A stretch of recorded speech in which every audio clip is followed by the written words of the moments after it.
Hey, hello. I just made the repository for Swarmify public. It's open source. If you want to contribute, you're welcome to.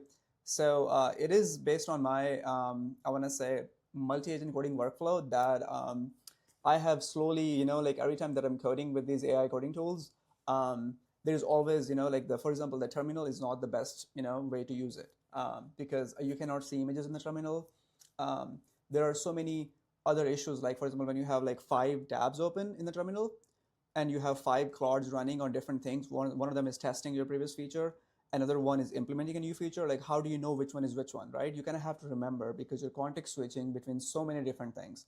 So and I needed labels and lots of other features, right? Because I'm also using Codex sometimes because I run out of Claude tokens very, very fast. um, I think I probably spend like $2,000 on Claude coding every month, probably maybe more, maybe $3,000 to $4,000. It is a lot, but anyway, it's so I have to switch to cheaper coding agents like Codex, and they have GPT and all that stuff. The GPT model is cheaper, but the point is I am sometimes might be using multiple of these models to save on costs, to just try out different AI models, and which you don't do. If you don't do, you should, because these models have different strengths. Like Gemini sometimes can do better debugging, but Opus is excellent at implementing new features. And Codex, Codex is like a slower model, but you can still use it. Like, for example, if you're going to sleep, give Codex like a task, right? It's going to actually be working while you sleep, actually. And it might work for 3-4 hours. It's capable of doing that. Like one agent, one Codex agent when it's running. So this is the multi-agent workflow system, which let me show you. So this is Swarmify. So you can think of it as like an IDE for agents. So what it does is, for example, if I go here, it actually has turned my cursor into a multi-agent orchestration system. So for example, I can actually open the dashboard. So I will see all of my agents. And right now there is 3 Claude running, and I can, for example, open a new open code instance, and yes, it's gonna run. I can open a new Codex. I can open a new Claude. But if you like shortcuts, you can also do like, Claude, or if you like prefer even short codes, like you can do GX and it's just gonna like show Gemini, right? So usually what I do is I just do like CC Claude, and now a new Claude is open. And every time, like, I see a session ID too. So like you're also seeing the session ID here. But I mean, this is for implementing a new feature. So I'll be like, maybe like implement user authentication or something. Implement user auth. So this is, like, I'll just be like, start working on this task. Start working on, blah, blah, blah. You get the idea, right? And then I can go here, and this one is working on a different feature, and I can unblock it, right? I can just say like, missing and modified. Yeah, I'm gonna stop it. But I think the other thing is, when I have multiple of these open, how do I switch between them? Because I don't want to click on them, right? It's very slow for me to go and click on them. So I just do like Command R, it goes to the next one. And then I press do Command E, it just goes to the previous one. So I can just circle between them very, very fast and see what each agent is doing. And if they're blocked, if the agent is blocked, I can unblock it, So this is also great. So, and then what happens is, for example, if I go to Codex and I say like MCP, so it actually has access to a Swarm MCP. It's part of the Swarmify solution, because I needed the capability where, let's say, Codex doesn't have built-in sub-agents, right? And what is sub-agents? Like when you have a main agent and you ask it to do some research, or you ask it to do some search on the website or something like that, right? Blow up its context, because it's going to read web pages. You don't want to do that, right? So you just want it to go and just do some search, and then another agent to do search and stuff, and just report back to the parent.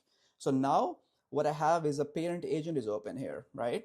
And what I can do is, let me just switch to a different color scheme. And what this is going to do now is actually, I can say like, yeah, okay.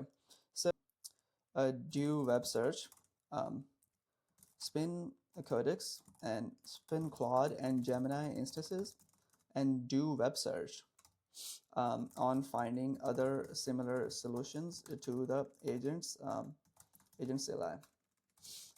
I know there is skills from Vercel that exists. I'm just gonna say like use effort fast, spin 3 to 5 agents.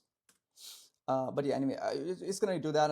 I can move on to the next one, right? So when you do also other features like let me just open a shell. So shell is also simple because you still wanna like running commands from here is not the best, right? You can do ls, but it's just like, not, it takes very slow. It's very slow, right? So you can just do a shell here and then just do all this stuff, right? So you also get the Agent CLI, and what that does is it can just show you like the status of different agents that are implemented on your system. And for example, it can show me, because I have 5 of these different types that are installed, and they have different commands installed too. But you can kind of see most of these commands are synchronized with each other. So it doesn't matter if I'm inside Codex or Gemini or Claude, I'm going to get a very consistent user experience. And that really helps with my workflow, because then I don't have to retype my prompts, and because that is really that really costs a lot of time, which a lot of people don't have these days. Yeah, and then for example, Claude, like, Swarm and all this, you can see the MCPs as well. So the Swarmify MCP is not enabled for Gemini and Cursor right now. I think the reason for Gemini is because I don't trust Gemini that much.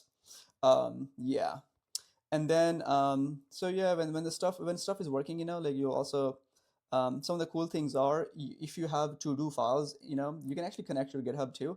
But if you have to-do files here, you can actually just start a task. So for example, maybe you will not clearly emphasize core capabilities of framework.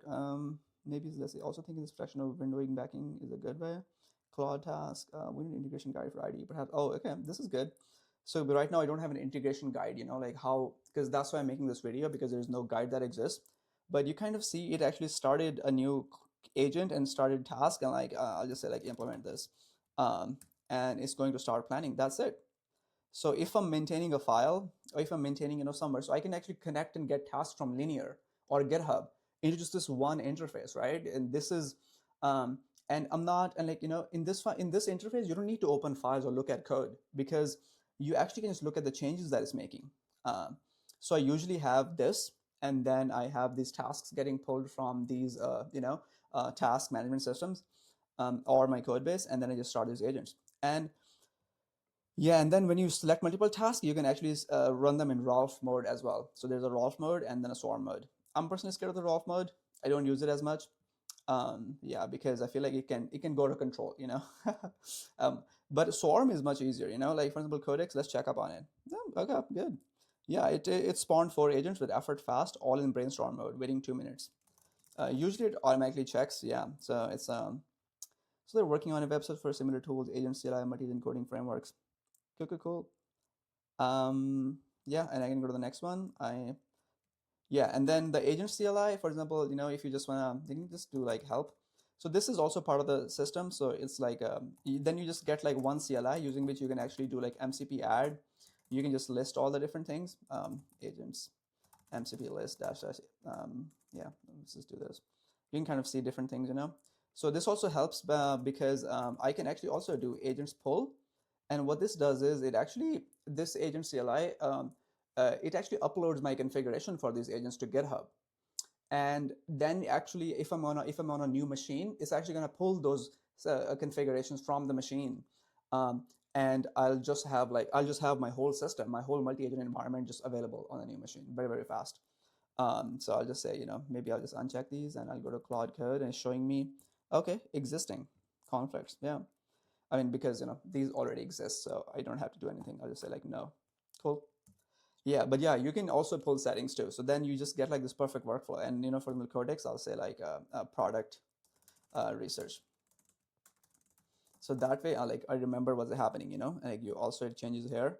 And then when you go here, you're also seeing like, if you click on Claude, you're also seeing like which ones of these are working. And then for Codex, like this is also working on product research.